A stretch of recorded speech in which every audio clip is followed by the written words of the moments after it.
The tit-for-tat tariff dispute continues without pause between the world's two largest economies. As you all know, the president just put out a statement announcing an additional tariff on China. The tariff on China will now go up to 125% because China imprudently decided to retaliate against the United States. And as I said at the podium yesterday, when you punch at the United States of America, President Trump is going to punch back harder. On Truth Social, Trump said the new measure was, quote, based on the lack of respect that China has shown to the world's markets. It comes after Beijing said it was imposing an 84% tariff on U.S. goods in retaliation and vowed to, quote, fight to the end in an escalating trade battle with Trump. The U.S. insists that the tariffs are necessary to revive its manufacturing and maintains that the blame for the escalation lies on Beijing. Well, I'm not calling it a trade war, but I'm saying that China has escalated, and President Trump responded very courageously to that, and we are going to work on a solution with our trading partners. Beijing says the U.S. is making a mistake and that it has filed a complaint to the Geneva-based World Trade Organization over the measures. The Chinese people cannot be denied their legitimate right to development, and China's sovereignty, security and development interests must not be infringed upon. We will continue to take strong measures to safeguard our legitimate rights and interests. The World Trade Organization has warned that rising tensions between the U.S. and China could see bilateral trade plummet by as much as 80%, and that the conflict could damage the global economic outlook. DW correspondent Melissa Chan is in Taipei, and a short while ago she told me how Beijing feels about being singled out like this. Well, Beijing is used to it. I mean, Trump slapped tariffs on China during the first term, and over the last few years, Beijing has essentially been planning for a potential return of a Republican president, and they knew that Trump, of course, was going to get into the second term starting in November, and they've been building a toolkit in terms of how they could respond in kind and aggressively if need be. Now, there are a few questions in the beginning of the Trump administration whether Trump would be as hawkish on China this time around. There were indications that he was potentially going to take a softer approach. I think of TikTok and the fact that he wanted to ban it in the first term, but he is punting that decision right now. And of course, his government sidekick or partner, Elon Musk, has a lot of investments in China, and there were a lot of questions whether Musk would sway Trump on China. But in regards to tariffs, at the very least, it looks like President Trump is sticking to his guns. Now, Melissa, any indications on how China might actually react to this latest rise? Well, Beijing has gotten a new data point over the last day or so, right, with President Trump essentially blinking when it became a situation where it was the United States versus the rest of the world. He has backed off.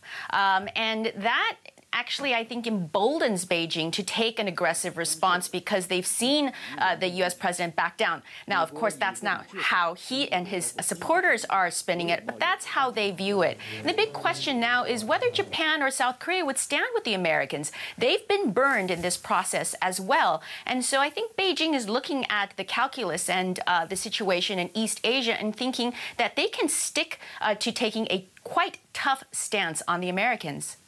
OK, but does this then mean that all this volatility could be an opportunity for China?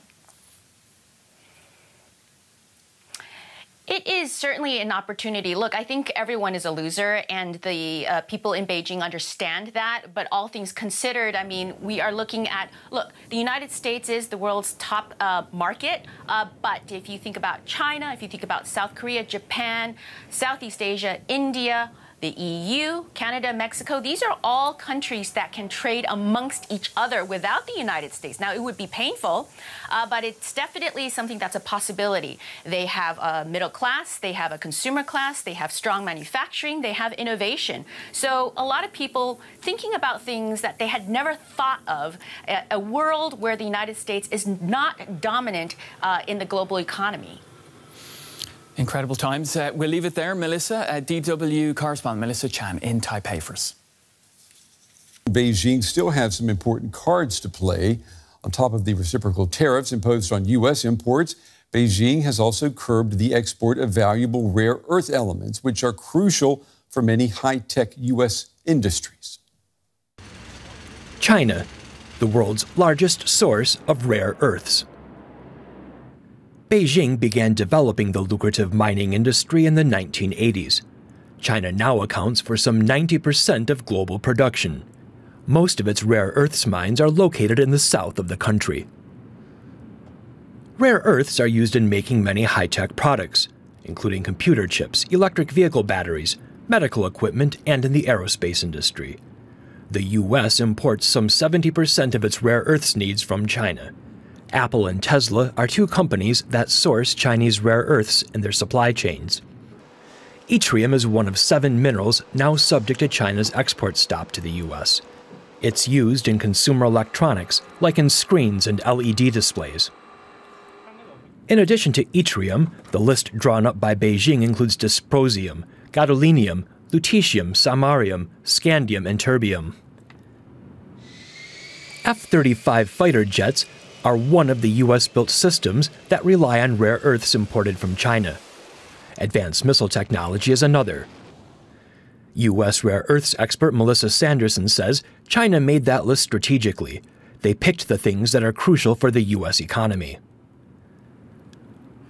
Until the trade dispute is resolved, the United States will be cut off from shipments of key rare earths from China.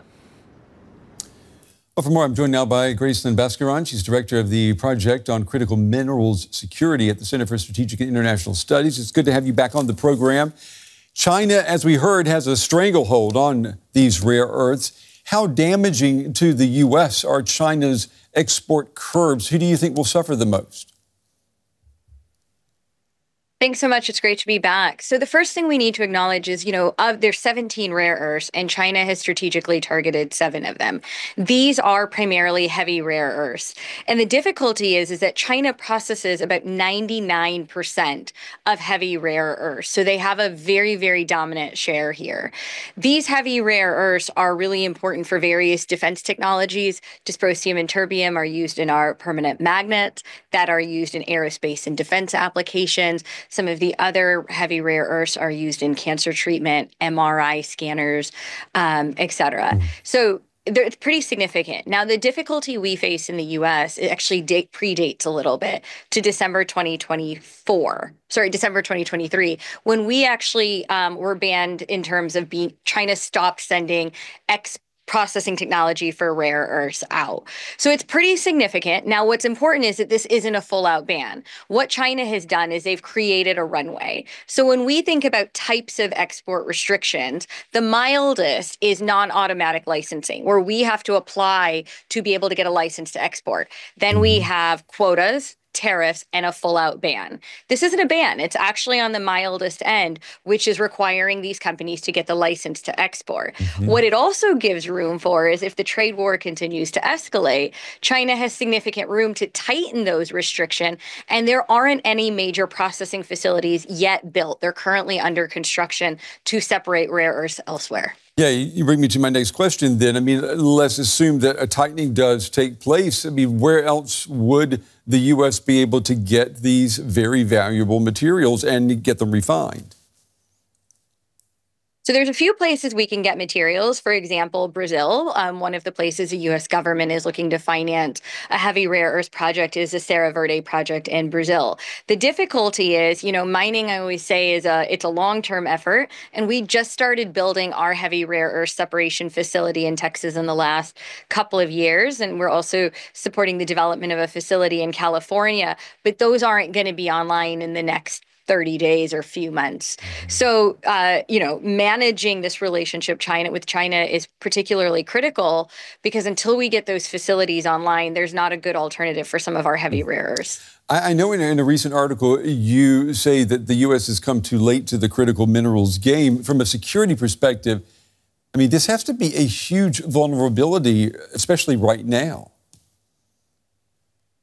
It's a significant vulnerability and one that we've known was coming for a long time. Remember that China first restricted rare earth exports to Japan over a fishing trawler dispute in 2010, but it really was upwards of another decade before we acted. So we're very cognizant that it's a critical vulnerability, and that's why you've seen President Trump make rare earths a very prominent part of foreign policy discussion, whether it's Ukraine or Greenland or, the financing we're doing in Brazil. I know that there's been a lot of talk about these rare earths in Ukraine, the U.S. wanting that deal. There's, I understand, some disagreement on whether Ukraine even has large deposits of rare earths. I mean, what do we know? So the mapping for a lot of these minerals in Ukraine was done 30 to 60 years ago by the Soviet Union. And the former director of the Ukrainian Geological Survey has come out and said that there's actually no modern mapping of rare earths. Remember that rare earths aren't actually rare. It's a little bit of a misnomer. They're all over. The real question is, are they economically viable in terms of the size and our ability to access them? And we simply don't have that amount of data. So it's really important to acknowledge we're functioning without the data that we need to make some of these decisions. So some of it's still to be determined once we get a more up-to-date mapping done. That's amazing when you consider that the U.S. has put so much emphasis on wanting Ukraine to say yes to this rare earths deal. Amazing. What about the Chinese side, though, in all of this? I mean, China needs buyers for these rare earths, and the U.S. is the biggest market. So, I mean, can they really, aren't they going to be shooting themselves in the foot here if they keep saying no to the U.S.? One of the things that we see very clearly by China's broader minerals strategy globally is they're willing to stockpile resources, and they're willing to do it on two grounds. So the first reason they're willing to stockpile is what they say is for their own security of supply, right? To build the reserves that they have at home. But the second thing they're also successfully doing is they're putting other companies out of business. And we've seen this with cobalt, nickel, even rare earths. NdPr, which is a rare earth compound, prices are actually really low, which is deterring investment because as they ramp up supply, it's forcing prices down. So for China, because a lot of these companies are operating with state backing or are state owned, they're able to take these losses that many Western companies who have fiduciary responsibilities to their shareholders actually can't absorb. So that's one of the biggest difficulties we face with Western companies is not being able to compete in the current mineral market environment. Yeah, fascinating, fascinating. Gracelyn Bhaskaran, as always, it's good to have you on the show. Good to get your valuable insights on this. Thank you. Thank you for having me.